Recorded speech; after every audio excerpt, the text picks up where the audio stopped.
Good morning dear students, welcome back to online classes.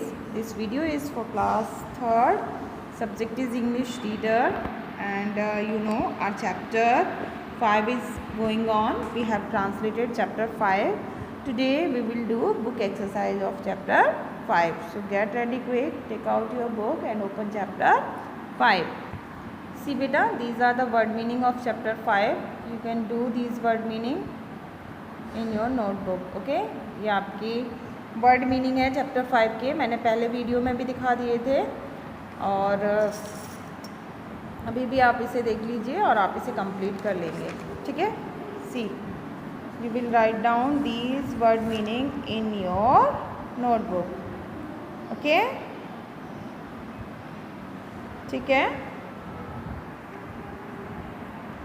सी बेटा, word meaning के बाद आप क्वेश्चन आंसर्स कंप्लीट करोगे. तो ये फर्स्ट पेज है क्वेश्चन आंसर्स का.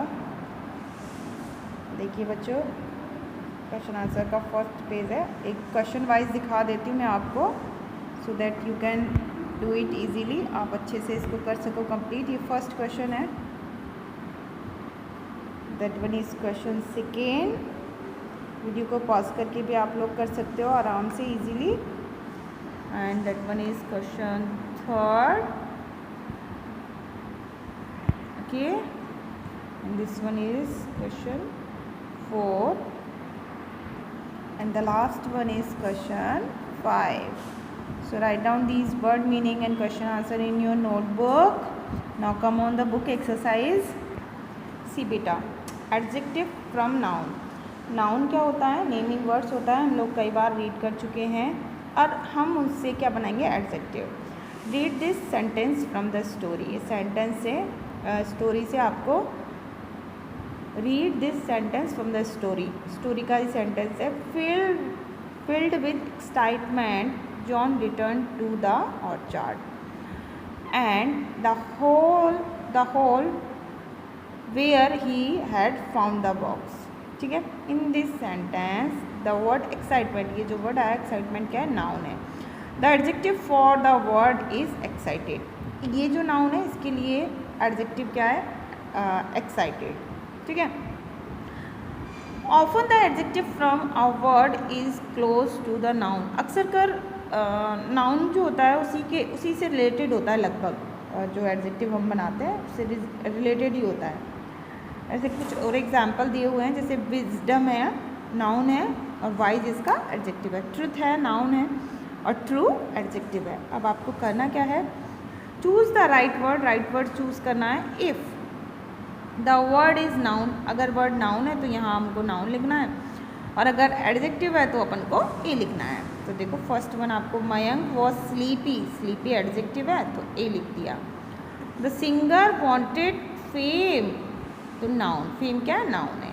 Honesty is the best policy. Honesty क्या है? नाउन है. Turn the page. सी, हमारी जूम क्लासेस चल रही हैं बेटा. If you want to attend Zoom classes you can give your number to your branch principal so that they can add the number in broadcast group. Okay, and you can easily take Zoom classes by getting IDs. Okay. She was in a lot of pain, and the word pain is noun.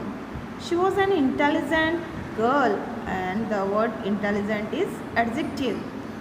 We had a lot of fun at circus, and the word fun is noun.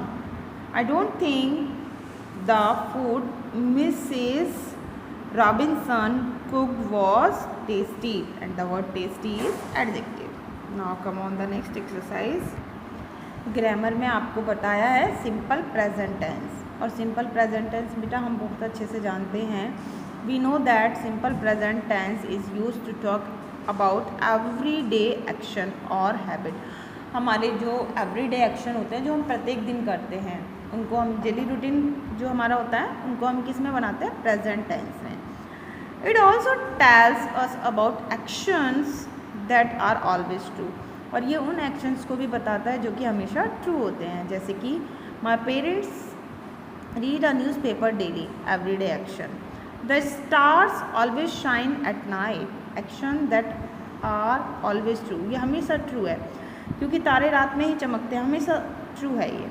However, the simple present tense is used for order, advice, instruction और request. Order, advice और instruction के लिए भी present tense use किया जाता है. जैसे take my advice and go home. Don't waste any more time standing on the bridge. ये क्या है? Advice है. यहाँ इसमें advice दी गई है. ठीक है. अभी अपन को क्या करना है? Right E for actions that you do every day. ई उनके लिए लिखना है जो एक्शन हम एवरीडे करते हैं. And A for action that are always true. A लिखना है उन एक्शंस के लिए जो हमेशा ट्रू होते हैं. And I for sentences that give advice, instruction और मेक अ रिक्वेस्ट. ठीक है. तो mother does yoga every morning. तो एवरीडे वर्क है, हम लिख देंगे E. Water boils at high temperature, हमेशा ट्रूथ है, हम लिख देंगे A. Can you switch off the fan please, request है इसमें, तो हम लिख देंगे I. Okay. Dad goes for walk after dinner, ये जनरल हैबिट है तो अपन ई लिख देंगे. डोंट टॉक लाउडली, रिक्वेस्ट है या इंस्ट्रक्शन भी कह सकते हैं हम इसे, इंस्ट्रक्शन है. ठीक है. तो आई लिख देंगे. मानसून रीचेस केरला इन जून, ये ऑलवेज ट्रू है तो अपन ए लिख देंगे. ठीक है. अभी आपको क्या करना है? Right 4 things you do in, आपको 4 थिंग्स लिखने हैं जो आप स्कूल में करते हो. ठीक है. एंड 4 इंस्ट्रक्शंस लिखने हैं. You will do it your self, it is your homework, in book में ही करना है. और 4 इंस्ट्रक्शन जो आपकी टीचर आपको देती है. ओके बच्चों. अभी विल फॉर फ्यूचर, जैसे हम प्रेजेंट टेंस में अभी हमने बात की, वैसे ही फ्यूचर टेंस में हम क्या यूज़ करते हैं? विल. जैसे कि our story is about a peddler who dreams about what will happen in future. वो फ्यूचर के बारे में ड्रीम रखता है कि फ्यूचर में क्या होगा. Read the sentences from the story, ये स्टोरी के कुछ सेंटेंसेज हैं. And note the reference to the future. John thought to himself, John ने अपने आप में सोचा, I will not give up, मैं नहीं छोड़ूंगा, just because the shopkeeper is telling me, ये शॉपकीपर मुझे बता रहा है इसी के कारण मैं नहीं छोड़ूंगा. फ्यूचर की बात है. He listen quietly and then thought, वो चुपचाप सुनता और फिर सोचता है. This shopkeeper's dream must be the good news I have been waiting for, I will now hurry home. क्या सोचता है वो? अब मैं जल्दी से घर जाऊंगा. देखो प्रेजेंट टेंस हमें बताता है जो एक्शन रेगुलरली हैपन्स होते हैं यानी डेली बेस पे और ऑलवेज ट्रू होते हैं. पास्ट टेंस हमें वो एक्शन के बारे में बताता है जो कि पास्ट में ऑलरेडी फिनिश हो चुके हैं, ख़त्म हो चुके हैं, already happened in past. Future tense हमें जो होगा, भविष्य में जो होगा उसके बारे में, उस एक्शन के बारे में बताते हैं. There are different ways in which we can talk about future tense. बहुत सारे तरीके हैं जिससे हम फ्यूचर टेंस के बारे में बात कर सकते हैं. जैसे कि you are my friend, I will help you with your study. ठीक है. What about a picnic at the river side tomorrow, इस तरीके से हम बात कर सकते हैं. Good idea, I will get some juice and sandwich from home. ये तो 2-3 तरीके बताएं फ्यूचर टेंस में बात करने के. ओके. सी बेटा कुछ और भी हैं. There are signs you will become, ऐसे साइन है यानी ऐसा लगता है, स्टार्स ऐसा कहते हैं कि तुम ग्रेट राइटर बनोगे. फ्यूचर की बात बताइए. If you behave I will bake a cake for you, यदि तुम अच्छा व्यवहार करोगे तो मैं तुम्हारे लिए केक बनाऊंगी. फ्यूचर की बात है. ये भी आपको याद रखना है. We use will to talk about promise, promise के बारे में, प्रॉमिस बताने के लिए हम विल यूज़ करते हैं. To express what we think might happen, prediction के लिए भी यूज़ करते हैं और डिस्कशन के लिए भी हम यूज़ करते हैं. ठीक है. डिसीजंस के लिए, सॉरी डिस्कशन नहीं है, डिसीजन है, सॉरी. फ्यूचर डिसीजन जो होते हैं उनके लिए भी हम क्या करते हैं? विल यूज़ करते हैं. We always use will with a verb base form. Base form बेटा हम इसे आप लोग फर्स्ट फॉर्म जिसे समझते हो उसके जैसी होती है बेस फॉर्म. ठीक है. Will is never use without a verb, will को बिना वर्ब के कभी भी यूज़ नहीं करेंगे. वर्ब यानी base form. The negative form of will is will not. ठीक है. विल की नेगेटिव फॉर्म विल नॉट है, इट इज़ ऑल्सो, इसे इस तरीके से भी लिखते हैं, ठीक है। I promise I will finish my homework tonight, ये बेस फॉर्म है, फिनिश बेस फॉर्म बताइए। ये आपका होमवर्क है, इन सब में आपको विल यूज़ करना है, ओके।